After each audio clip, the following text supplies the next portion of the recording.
For the first few years of its life, the original LittleBigPlanet received a number of updates to improve the game in various ways, whether it was adding new content or fixing issues with its engine.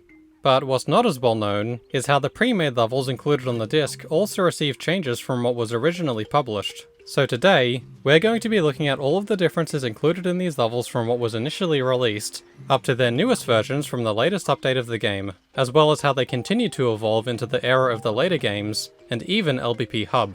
First of all, we can easily take a look at the update data for LBP1 to see which levels have been included as new versions, where we find Skate to Victory, the Meerkat Kingdom, Skulldozer, the Construction Site, the Frozen Tundra, the Collector, the Material Changer tutorial, and the Thruster tutorial. This is interesting, but what's weird is that when we look at some of these new level files closely, they're actually identical to their old versions, meaning they didn't receive any changes. The levels like this are Skulldozer, the Frozen Tundra, the Collector, and the Thruster tutorial. So I don't know why, but at some point, these levels were all included in an update, despite not containing any differences at all. So this means the only levels that have actually been changed are Skate to Victory, the Meerkat Kingdom, the Construction Site, and the Material Changer tutorial. But now the question is, how do we actually find what's been changed? Because just playing through both versions of the level and looking for differences isn't going to be enough, due to the massive number of elements that actually make up everything, with all of the different properties that they have as well. We'd be bound to miss something. So instead, we can use a very useful tool to export the contents of a level into a readable text file, where we can see every object, every setting, every value, just everything that makes up the entire level. So looking at both versions of Skate to Victory, we can see 6 objects that were originally in the level that are no longer in the newest version. The objects aren't really named, so it can be a bit hard to identify them, but we can see their coordinates. So if we just go to that location, we end up finding 2 additional sponge weights that don't exist in the latest version, which actually accounts for all 6 of our missing objects, as both weights are made up of a piece of metal, sponge, and a key. As for why this change was made, normally, it doesn't let you take the sponges into the castle because it ends up triggering an emitter to replace and destroy those sponges, since if you didn't know, these sponges are actually emitted when the level starts. But because our 2 extra ones from the old version weren't created by the emitter and were just placed as regular objects, there's nothing stopping those ones from going into the castle and messing with stuff, especially the boots. So I think that they were removed to stop that from happening, but they didn't actually completely fix it because of how the sponge that's already in the basket also wasn't created by the emitter, meaning you can still take that one into the castle if you want to. For the Meerkat Kingdom, rather than deleting objects, the only differences here are that in the original version, there are 2 sensors that are turned on that were later changed to be off, and 2 objects that are positioned slightly differently. So when we take a look in the actual level, sure enough we find this left player sensor next to the first Meerkat guard is turned on, which means the piston it's connected to is extended, and the wooden block and key it's holding is further to the right, turning on the nearby key sensor as well. This makes up for our 2 sensors and 2 objects that we were looking for, where in the latest version, the player sensor is instead off, keeping the piston retracted and the key sensor off too. The reason for this change is actually pretty subtle and something that I almost didn't notice.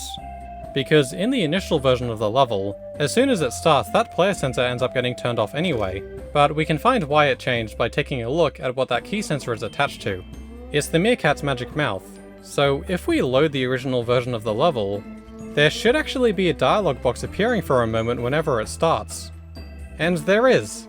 So I guess the level must have been saved at the wrong time by mistake while they were standing near this Meerkat or something, where the updated version lets the level start without the magic mouth active, stopping the dialogue from appearing.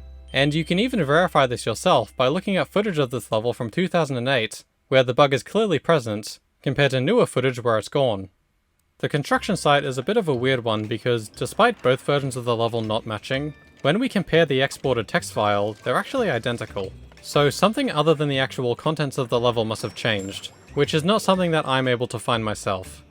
But we can at least see the difference in the timestamp on the 2 files, which originally was September of 2008, but is now November of 2009. And now for the Material Changer tutorial, where the only changes are that 2 objects have had their Interact Edit Mode value changed from 1 to 0, and it's probably pretty obvious what that controls. So if we go into the old version of the level, we find that the video screen and the entrance are completely selectable, and can even be deleted. compared to the updated version where you can't do anything to them with the puppet cursor, which is how it is for all of the other tutorials in the base game. So I guess for some reason they just didn't give these objects the correct settings initially, but it's fixed now. This is unrelated, but I also found that while looking at the level data, a lot of the tutorials have bubbles that are just sitting out of bounds. And that's all of the changes that I was able to find across the original and latest versions of these levels in LBP 1. But surprisingly, this isn't where the updates stop with how every single level from the first game was actually carried over to the game files of LittleBigPlanet 2, including the tutorials. And although there aren't any differences between the levels from the latest version of LBP 1 and the initial version of the second game, that's not the case when looking at LBP 2's update data, where we find that 6 of the original levels have continued to receive changes, including Skateboard Freefall, Skulldozer, Boomtown, the construction site, the Frozen Tundra, the Bunker, and the Collector. All 32 of the tutorials were also included in an update at some point, but like some of the other levels, all of the new files are identical to the ones that are in LBP 2's base version, so nothing actually changed. But the question is, why are these levels even included within the second game's data in the first place? They aren't ever used for anything, so there isn't much of a reason for them being here. But as for why they continue to be updated at all, it's pretty much unanimously thought that it's because of the cancelled game LittleBigPlanet Hub, which the LBP 1 levels would have been included in, but while using an engine similar to LBP 2's. And something you should know about LBP 1's pre-made levels is that they pretty often break as soon as they're loaded into any other game, due to some of the cheats that the developers use when creating them. You'll see what I mean by that soon, but because so many LBP 1 levels just wouldn't have been able to function properly in LBP Hub, new versions of them were created to make them playable again, which we're going to take a look at now by first seeing what parts of them were broken from LBP 1, and then looking at how they fixed it. The issue with Skateboard Freefall in LBP 2 is how, for some reason, the skateboard's wheels don't rotate at all, and even while using a working skateboard, sometimes it just doesn't make it past the first jump. And it's important to know that the way the skateboard spawns is through an emitter that's controlled by an AND gate which is turned on by a key sensor and player sensor. So to fix the level, a new version of the skateboard gets emitted, which has working wheels and also a new gravity tweaker to bring its gravity down to 70%. The camera and key on it are also placed slightly differently. But not only that, they also changed the shape of the first ramp to make it even longer. What's weird though is that they didn't just replace the object that the emitter creates. It's actually an entirely new emitter placed on a piece of hologram with its own brand new AND gate that's identical to the first, with the player sensor and key sensor being disconnected from the original AND gate to be connected to the new one. And I don't know why they didn't then delete the unused emitter and AND gate as well, because it's now just constantly moving its pistons since they don't have any wire connections. And to stop the old emitter from activating, they changed the color of the key sensor it's attached to, and also made the range for it smaller. Then unrelated to that, some other changes I noticed is how apparently the flag at the start and the floor that Little Zim is attached to both have new parent objects, which were originally the things that they were glued to, but is now set to be the main floor here, which might be because of it changing shape, I don't know. The player sensor connected to the AND gate also had a value called player mode change from 2 to 1, which I can't notice any differences from. And in a field called player record in the level's data, the name Ender Wiggin was set. Boomtown is a bit more straightforward with what they did. Originally, the level would break during the final minecart ride when some of the explosives failed to go off, due to I guess the blast radius being smaller in LBP 2 or something. So to counteract that, for all 3 sets of bombs, they took the key sensor that is normally only connected to the first trigger explosive, and attached it to the final impact explosive in the set as well. So now, all of the bombs do go off, but it's still not possible to get through with how not enough of the material gets destroyed, which is pretty funny. It's also worth noting that none of the magic mouths in this level work in LBP 2 either, which can be said about every original LBP 1 level being played in LBP 2, since I'm guessing something about how they work got changed between games. This is also another level where the name Ender Wiggin was set as a player record in the update. Skulldozer actually functions perfectly fine in LBP 2 as it is, so I'm not entirely sure what the purpose of some of these changes were. The main thing is that the 2 pieces of cardboard in the front and back layer both have an additional trigger explosive placed inside of them in their bottom left, which the red key sensor is connected to so that they can explode when the Skulldozer gets in range. I'm guessing they got added in case not enough of the cardboard gets destroyed like in Boomtown, but even without the extra bombs it still works, so I'm not really sure. As a result of this too, the parent objects of both pieces of cardboard are now set to be the new bomb that they both received, where before they both had the same parent, which was one of the stone blocks to the left. Another pretty noticeable difference is the global settings, where the lighting is set to be higher in the newer version for whatever reason. And unlike in Boomtown, the magic mouths for the butler and Don Lu have actually been fixed for this level by resetting the voice that they use. The last change I found for this level is something you'd probably only notice by looking at the level data, where the creator for both the entrance and the race gate was changed from Milky Joe to Studio. I'm not familiar with what significance the name Milky Joe might have, but apparently it's a character from a British comedy show, which I can't help but think resembles Sackboy slightly. The construction site is the level that has the most stuff to talk about by far, which maybe makes up for it not having any changes across LBP1's updates. The problem here is that the emitter that creates the conveyor belt pieces just doesn't work at all, and for some reason, all but one of the pre-placed pieces just breaks when the level starts. This was fixed by first deleting the original emitter, and then creating a new one which creates a block with a microchip on it, which contains a mover and an impact sensor connected to a destroyer. It's funny that they couldn't just use the conveyor belt to move the pieces, but once they reach the end of the path, they touch a newly placed key on the metal, triggering the impact sensor to destroy the block. As well as this, 10 copies of these new conveyor pieces were manually put down, in place of the pre-placed ones that instantly break when the level starts. So these probably would have been manually deleted while the level was paused, where the one piece that doesn't break on its own was actually kept, and just had the microchip added to it. The new emitter also has different settings than the old one, with its frequency being slightly longer, the lifetime now being infinite instead of 15.7 seconds, and the max emitted at once being 30 instead of 471. And also, a mistake that they made is in the original LBP1 level, the conveyor belt emitter creates pieces that use the rusty metal material, while for some reason, the pre-placed pieces use the brown rusty metal material, which you can normally never even see anyway. But then when creating the new emitter for the update, they made the pieces use the brown material instead of the grey one, which is wrong. The fireballs around this area also received some changes because of how the emitter above the conveyor also doesn't work in LBP2. It's weird though because, instead of just deleting the old emitter like they already did for the conveyor belt one, they instead placed an invisible stone cube on top of it to block it from emitting anything entirely, which is also being held up by a brand new rod. They then created a new emitter which spawns a fireball. But what I don't understand is, the 3 fireball emitters for the section before this still actually function properly in LBP2, yet they receive the same treatment as before with creating 3 brand new emitters for each layer, and using an invisible piece to block the old ones from spawning anything. Except this time it's been glued instead of using a rod. Also, the specific fireball that these 3 new emitters, plus the new one above the conveyor belt is now spawning, is being stored above the level in a cage of dark matter. These emitters also use slightly different settings than their older counterparts, with the main difference being that the fireballs in the middle and back layer for this part have their lifetime set to be much shorter. And I guess also because of the new emitters, they ended up manually deleting the fireballs that most recently spawned from the original ones. What I don't really get though, is how for some reason, all of the pre-existing fireballs on the path that follows the conveyor have all had their velocity and position reset, with being placed slightly above the ground, where the fireballs on the other path haven't received this change. Okay, that's enough about fireballs. The last few changes I found in this level is how the magic mouths here were indeed fixed. The blue wall behind this ramp is now glued to the metal in front, where it was originally just floating, and a player record was set using the name Sumo Nathan. There's another issue with this level that they didn't fix for the second game though, which isn't technically a change that they made, but the same problem will be relevant for the next level, and it demonstrates what I mean by the devs cheating when making these levels for LBP1. It's about how the swing sound effect works for these enemies. Normally, the hammer rotates back and forth to move a key that's on it in and out of range of 2 key sensors placed on each side of the enemy, which plays the sound effect when either gets turned on. And this would be fine, as long as each key sensor were attached to its own sound effect. But they're not. They're actually both connected to the exact same one. And if you've ever used LBP1's Create mode before, you should know that it's normally impossible to have 2 wires connected to a single object. So when this gets carried over to LBP2, it just doesn't get translated, and only 1 wire is kept.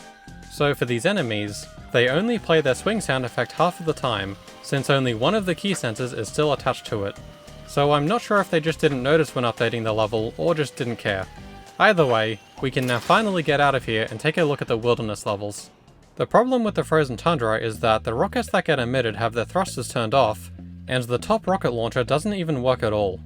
So first, the way that the rockets were fixed was by creating a new version that now has a battery connected to its thruster. Then for the rocket launcher, the reason it doesn't work is like in the construction site, where the emitter has two different wires connected to it in the original game, where both the player sensor in the area and the button were connected to it. And so when it gets imported to LBP2, only the button's wire connection survives. So to fix it, there's now a microchip containing a counter that the button is connected to, where after being pressed once, a NOT gate connected to the emitter is activated, turning the emitter off. You might also be wondering how this section even works in LBP1 with the cheated wire connections. Well, whenever there are several wires connected to an object like this, it's whichever wire that was most recently activated that gets control of the object, where the other wires act as if they aren't connected at all in the meantime. So what happens in the level in LBP1 is, the player sensor gets turned on to emit the rockets, then the button is pressed where it takes full control from the player sensor, causing the emitter to stop. But then if you think about it for a second, this means that you can actually turn the rockets back on if you just keep holding the button, or by leaving and coming back to the area to reactivate the player sensor, giving control back to it. What this means for the updated version in LBP2 though, is that since it's only the NOT gate that's now connected to the emitter, the rockets spawn while you're nowhere near them, which is inaccurate. And also, unlike in LBP1, the explosion from the button actually destroys the emitter anyway, meaning the entire counter and NOT gate is totally pointless. But this is also why the lower rocket launcher didn't need updating, because in LBP1 and 2, the explosion is enough to destroy that emitter, meaning there was no need to connect two different wires to the same thing, letting it stay functional in LBP2. And that's it for the rocket launchers, where the only other changes in the level are the two magic mouths being fixed, and another player record with the name Sumo Nathan being set. And this is also completely unrelated, but while looking at the level data, I noticed an extra emitter beneath the rocket launcher section inside of the wall, where if you remove it to give space for the emitter, this happens. I don't know why, but I find it really disturbing that this guy has just been right here the entire time without me ever knowing. It's in both versions of the level. The bunker is a pretty simple one, where all that's wrong with it is that the second conveyor belt in the level doesn't emit its pieces. I'm not sure what caused this to break, but all that was done to fix it was the creation of a new emitter, which emits a piece of metal identical to the original, and they didn't even remove the old emitter. It's also noticeable how the new pieces don't spawn quite as close together, so there are some gaps between them. The magic mouths in this level were also not fixed, but the scientist's magic mouth did have its creative value changed again from Milky Joe to Studio. We also see the return of the name Ender Wiggin appearing in the player record field. And now lastly, the collector, which despite the insane amount of logic, only needed to receive a very small change to fix one part of the level, with the rest being functional as is. The issue is that after defeating the first phase, the trigger explosives inside of the machine don't go off, and the elevator doesn't start, which is being caused by this key in the bottom right not being destroyed. Normally in LBP1, this key is actually attached to the creature and its brains through two pistons and its pieces of metal, so when the boss is defeated, the key is destroyed with it, setting the bombs off and triggering the elevator. So I'm not sure why, but in LBP2, the key just isn't considered part of the creature. To fix it though, a new key of the same color was placed directly on the machine, and a microchip was placed on the nearby dark matter that contains a key sensor connected to a destroyer. The new key on the boss and the microchip's key sensor use a matching label so that the key that's next to the microchip doesn't affect anything. Gonna be honest, I didn't even know that tag labels were a thing until writing this sentence. But anyway, with this, once the boss is defeated, the key that's on it is destroyed, which triggers its key sensor to activate the destroyer. The piece of dark matter is the main thing that gets destroyed, but because it's glued to the piece that the main key is on, and the destroyer is set to include rigid connections, the key ends up getting destroyed as well, to finally set off the explosives and turn on the elevator. I don't know why the microchip couldn't have just been placed on the metal that the key is on though, because now in the updated version there's suddenly a gap in the wall that didn't exist before, which you can actually get inside of to be left behind by the elevator. The only other thing to say about this level is how none of the magic mouths were fixed again, but all of these updates are likely work in progress, so it's understandable. And that's all of the changes to these levels that were included in Little Big Planet 2, which is pretty cool to see how they fixed all of these problems using the tools from this game. But now we get up to LBP 3, which I almost didn't even bother checking, but like LBP 2, all of the latest versions of the LBP 1 levels were included in the base game, until an update introduced even more changes to the levels that build off of what was done in LBP 2. The levels included are Introduction, Skulldozer, Boomtown, the construction site, and all 32 tutorials. which again, weren't actually changed at all. So it's only those 4 story levels that we'll be looking at. And this is probably the only time you'll ever hear me talk about anything related to LBP 3, so enjoy it while it lasts. This is actually the first time that Introduction has been updated since the original LBP 1 version, which is pretty cool. Unfortunately though, no matter what I've tried, I just can't get the level to load in-game, so my ability to find differences between the 2 versions will be slightly limited, but there are some things that we can still look at. For some reason there are 2 new copies of the logo object, where the trademark symbol for one of them is attached to a sticker panel, and already in place instead of falling down from above like normal. There's a new timer attached to the video tutorial at the end, which lasts for the same amount of time as the video at 71.5 seconds, which then triggers the ending sequence. So I guess something about this whole thing was just broken before they added this. Then the last important change is that a new piece of dark matter that's above the ending has a timer on it that lasts 4.5 seconds, which triggers a piston that's attached to the dark matter, and the trademark symbol. So I'm guessing that this piston is actually set to be retracted when the level starts to hide the symbol, to then show it once the timers go off. Thankfully Boomtown can be loaded, where a variety of small changes were made, which are all actually unrelated to the area that received changes last time. For some reason, this piece of wood next to the jail has changed shape to be less round, which I'm really not sure what the purpose of was. Then as a result of this, a lot of the wood objects around this area took on this edited one as a parent, which doesn't actually change anything. This Devante's magic mouth was also changed somehow, but it's still broken, and the bevel on the bomb car's wheels were changed to be a different type of cardboard. Then finally for this level, the name Q-SIXWIFC8-GB-EN was set as a player record. The main changes that they made to Skulldozer is that they added 10 destroyers to the area around the bombs that the red key center is connected to, one of which is on a stone block before the bridge, with it also being made shorter to account for a new block on top of it, and that there are 10 material tweakers placed around this area too, which don't even seem to change anything. But another material tweaker was placed on the Skulldozer's head to remove all friction.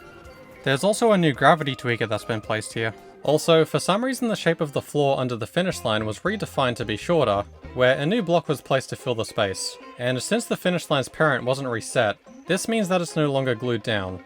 Then finally, for the construction site, this level seems to have been treated completely differently than the rest that received updates, as here, there's actually thousands of tiny changes that have been made, which I think is a result of the level being unpaused for a considerable amount of time, letting every single loose object change positions, where it was then saved.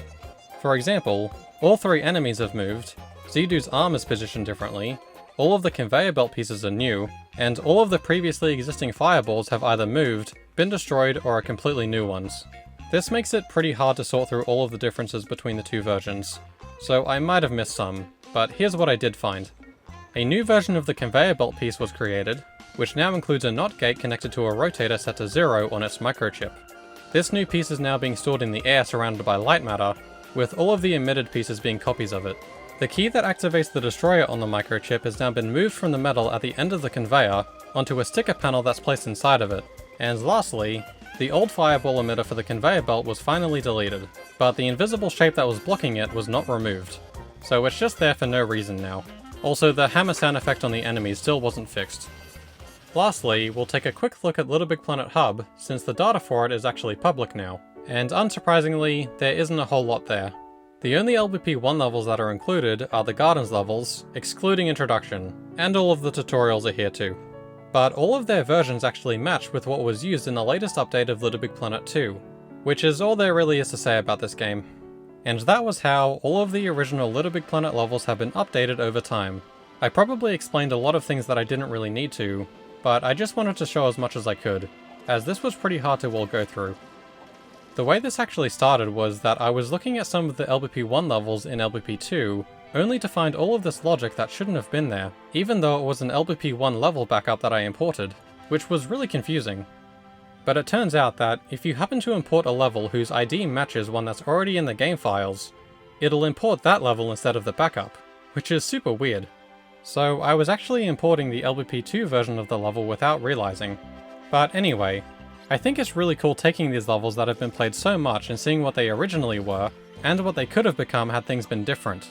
I'm actually surprised that there was this much to go into, especially for the second and third game. It's kind of like having a time capsule of the game's development. So I hope that you found it just as interesting as I did. Maybe you can try and come up with an explanation behind some of these seemingly pointless changes. Thanks for watching.